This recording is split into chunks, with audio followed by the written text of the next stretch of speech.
భర్త చనిపోయాడండి. పింఛన్ ఆపేసేసాడు జగను. సైక్యం నాకు పింఛన్ రాకుండా చేశాడండి. పింఛన్ వచ్చేలా చేయండి, మీరు గెలవాలని ఆ దేవుణ్ణి ప్రార్థిస్తున్నాను. జగన్ పోవాలి. మేము చిన్నప్పటి నుంచి ఎన్టీఆర్నే నమ్ముకొని ఉన్నాం. ఆయనే మాకు భిక్ష, దేవుడు ఇచ్చిన ఆయన దేవుడు. తెలుగుదేశం రావాలని కోరుకుంటున్నానండి. జై తెలుగుదేశం, జై తెలుగుదేశం. జగన్ ఒక అద్భుతమైన కటింగ్ ఫిట్టింగ్ మాస్టర్. దాన్ని అన్నగారు సంక్షేమ కార్యక్రమాల గురించి మాట్లాడారు కదా, మీకు చెప్పా ఆయనకి 2 బటన్లు ఉంటాయని. ఒక బటన్ నొక్కితే 100 రూపాయలు 10 రూపాయలు పడుతుంది, ఇంకో బటన్ నొక్కితే 100 రూపాయలు పోతుందని. అట్లా కరెంట్ ఛార్జీలు పెట్టి పెన్షన్ ఎత్తేస్తారు. వాళ్ళే కరెంట్ ఛార్జీలు పెంచుతారు, మీరు కరెంటు బిల్లు బాగా కడుతున్నారని పెన్షన్ తీస్తారు. ఇంకా కటింగ్ మాస్టర్ అనే కదా, అన్న క్యాంటీన్ కట్, పండగలకు ఇచ్చే కానుక కట్, పెళ్లి కానుక cut, school fee reimbursement cut, విదేశీ విద్య cut, best available school cut, ఇట్లా 100 సంక్షేమ కార్యక్రమాలు రద్దు చేసిన ఏకైక ముఖ్యమంత్రి జగన్మోహన్ రెడ్డి గారు.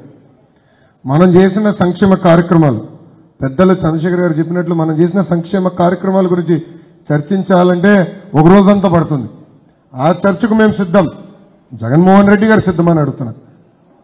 ఆయన వచ్చి చర్చించాలి. ఏదో పప్పు బెల్లాలు జల్లేసి ఏదో నేను పొడిసేసాను అంటున్నాడు. ఉద్యోగాలు ఏమైంది? డిఎస్సి ఏమైంది? అన్న క్యాంటీన్ ఏమైంది? చంద్రన్న బీమా ఏమైంది?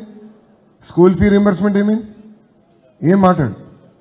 కానీ వాళ్ళ దగ్గర ఒకటి నేర్చుకోవాలి. నిజంగానే ఆ విషయంలో అభినందిస్తామని. అబద్ధాలు ఎంత బాగా చెప్తారమ్మా. సొంత బాబాయిని లేపేసి శవాన్ని పక్కన పెట్టుకుని బాబు గారిని తిట్టాడు. వివేకం సినిమా చూశారండి? ఇక్కడ ఎవరన్నా చూడాలండి. అసలు నిజంగానే నాకు ఎవరు చెప్పారు, లింక్ పంపిస్తే నేనే చూశాను. అసలు ముఖ్యమంత్రికి ఇలాంటి ఆలోచనలు ఉన్నాయా?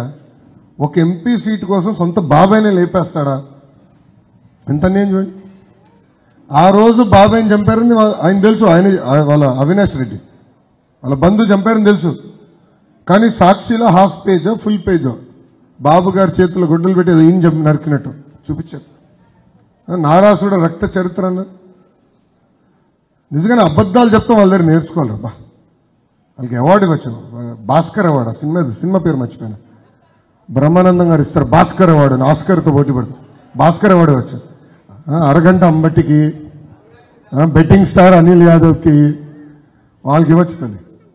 అంటే అబద్ధాలు ఎంత బాగా చెప్తారు. అట్లనే 2019లో అబద్ధాలు చెప్పి ఊరికి ఒక అబద్ధం చెప్పి గెలిచి వచ్చిన తర్వాత ఈరోజు పరదాలు కట్టుకుని తిరుగుతున్నారు ముఖ్యమంత్రి. దయచేసి గుర్తుపెట్టుకోండి. అమ్మ, పెన్షన్ విషయం వదిలేయండి. గతంలో ఏ నిబంధనలు అయితే పెట్టాము, ఒక అర్హులు గుర్తించడానికి ఒక సిస్టమ్ పెట్టాం. అదే విధానం మేము కొనసాగిస్తాం. వీళ్ళు తీసుకొచ్చిన కొత్త విధానం పక్కన పెట్టేస్తాం. Thank you.